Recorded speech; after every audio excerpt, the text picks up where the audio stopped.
오늘 우리에게 주신 하나님의 말씀은 누가복음 24장 1절에서 12절 말씀입니다. 봉독하겠습니다.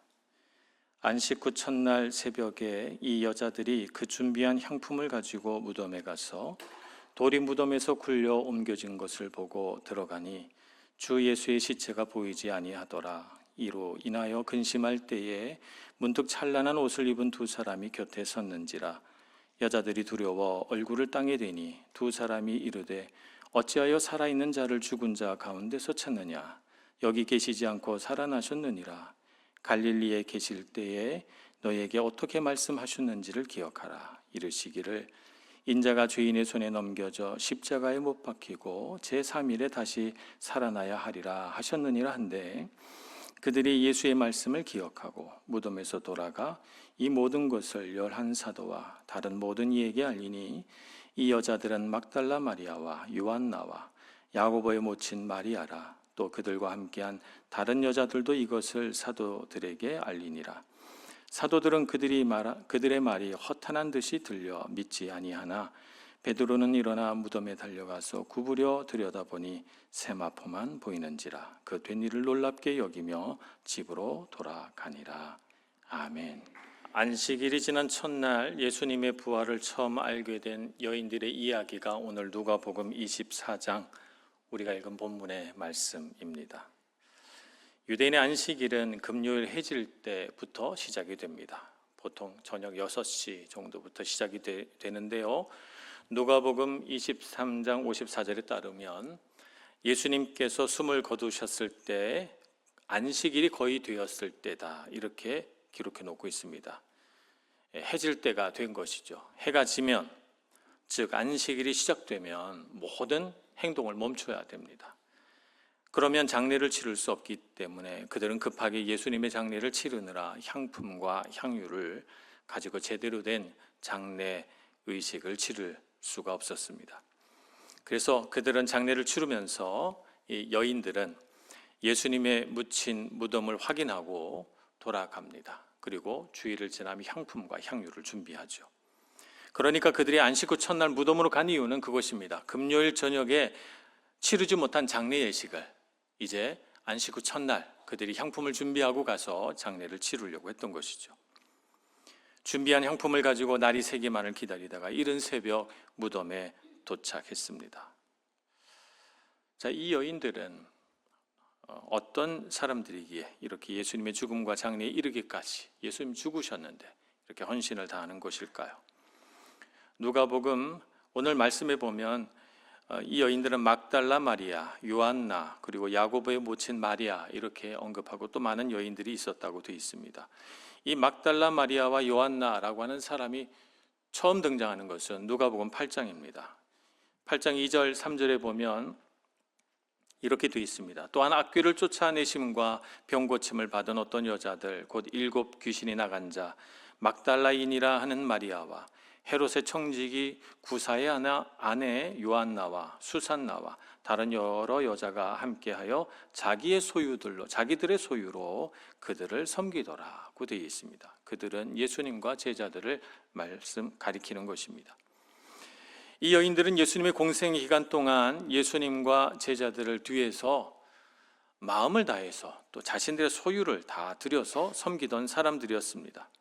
한 사람은 7 귀신 들렸다가 예수님께 고침을 받은 남편이 없는 과부로서 낮은 위치에 있는 사람이고, 한 사람은 남편이 헤롯 궁전에서 청지기로 일하고 있으니 높은 지위에 있는 사람의 부인, 곧 귀부인입니다. 사회적으로는 전혀 어울릴 수 없는 두 여인이 오직 예수님을 사랑하는 마음 하나로 연합하여 자신의 소유를 가지고 예수님을 섬기고 있었던 것입니다. 그러나 공생의 기간 내내 그들의 존재감은 보이지 않습니다.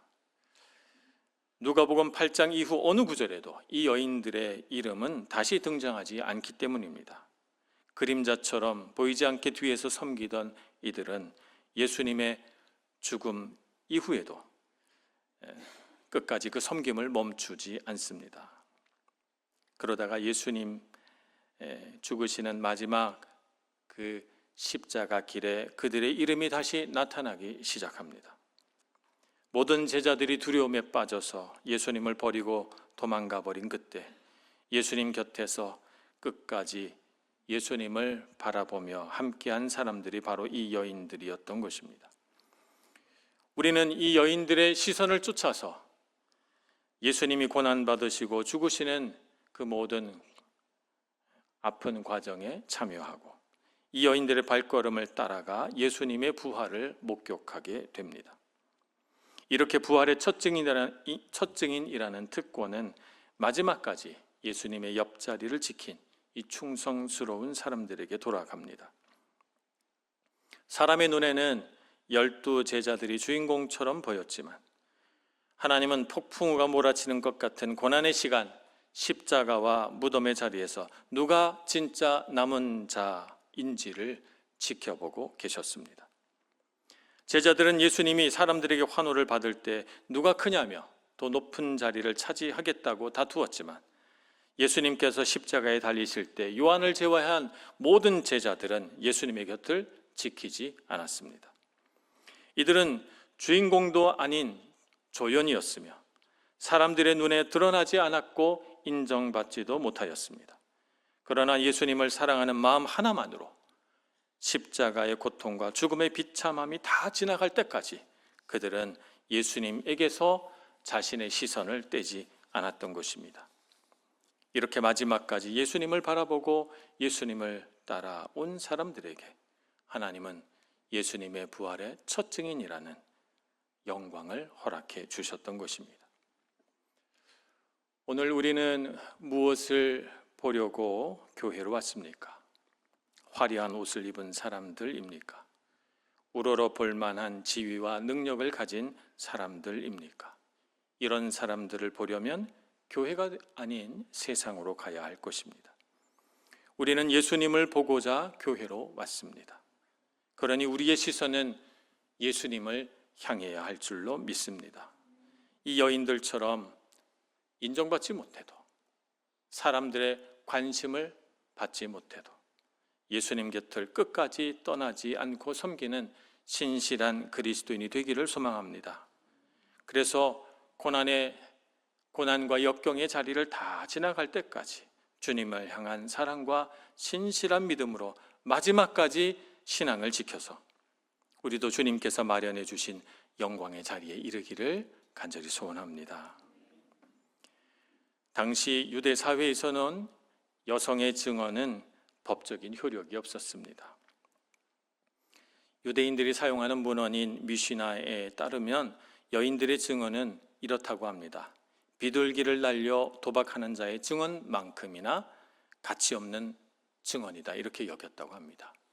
비둘기를 날려서 점치는 사람들, 도박하는 사람들처럼 가볍고 쓸데없는 말로 여겼다는 거죠. 11절을 보면 제자들조차 이들의 말을 허탄한 듯이 들려 믿지 아니하나라고 기록하고 있습니다. 하지만 하나님은 인류 역사상 가장 중요한 부활의 첫 증거를 이 여인들에게 맡기셨습니다. 누가복음뿐만 아니라 마태복음, 마가복음, 요한복음 모든 부활의 첫 증인은 막달라 마리아를 포함한 여성들이었다고 사복음서가 공통적으로 기록하고 있습니다. 당시 세계에서 법적으로 사회적으로 권리를 인정받지 못하는 여인들이 부활의 첫 증인이 되었다는 기록은 당시 사회의 일반적인 인식과 방법을 거스르는 것이었습니다. 그러나 후대 학자들에게는 오히려 이것이 역설적으로 부활 사건이 역사적인 사실임을 뒷받침해 주는 증거로 받아들여졌습니다.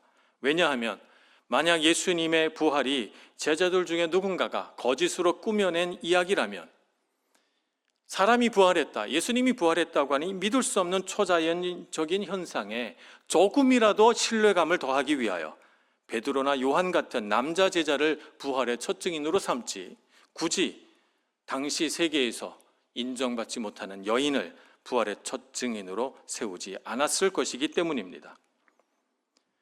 하나님께서 이 여인들을 택하셨고 가장 낮은 자, 가장 연약한 자를 사용하셔서 하나님의 영광이 드러나게 하셨습니다. 고린도전서 1장 27절은 이렇게 말씀합니다. 그러나 하나님께서 세상에 미련한 것들을 택하사 지혜 있는 자들을 부끄럽게 하려 하시고 세상에 약한 것들을 택하사 강한 것들을 부끄럽게 하려 하시며 라고 기록해 놓고 있습니다. 그래서 이름 없이 주님을 섬기던 이 여인들이 하나님 나라의 가장 영광스러운 아침에 주인공으로 등장하고 있는 것입니다. 하나님께서는 이렇게 자격 없는 자들을 택하셔서 이 땅에서 자격 있다고 말하는 사람들을 부끄럽게 하십니다. 또 십자가의 미련한 곳으로 하나님의 구원을 이루셔서 이 세상에서 마음이 높아진 교만한 사람들의 눈을 가리시고 겸손하고 낮은 자의 눈으로 부활하신 주님을 보게 하시는 것입니다. 고린도전서는 이렇게 말씀합니다. 십자가의 도가 멸망하는 자들에게는 미련한 것이요 구원을 받은 우리에게는 하나님의 능력이라 했습니다. 아무 자격 없는 우리를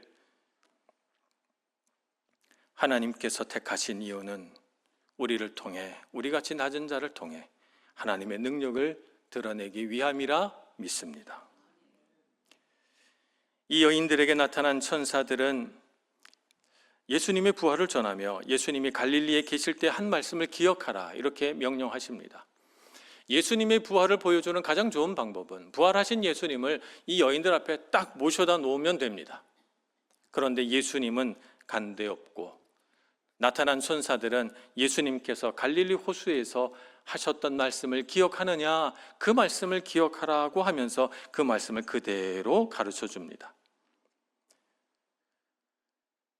인자가 죄인의 손에 넘겨져 십자가에 못 박히고 제3일에 다시 살아나야 하리라 그렇게 말씀하지 않으셨느냐고 말입니다.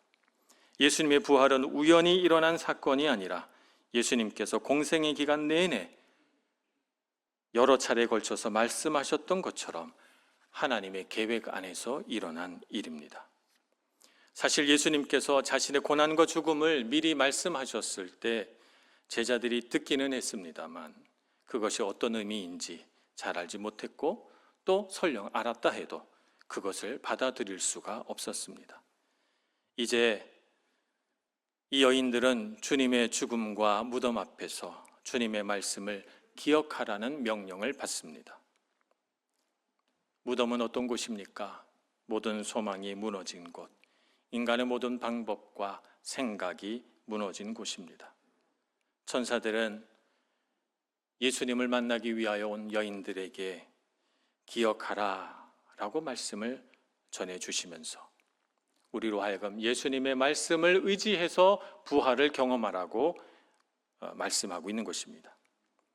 무덤 앞이 바로 주님의 약속의 말씀을 들어야 하는 곳이며 그 말씀의 뜻이 깨달아지기 시작하는 곳이라고 우리에게 가르쳐주고 있는 것입니다.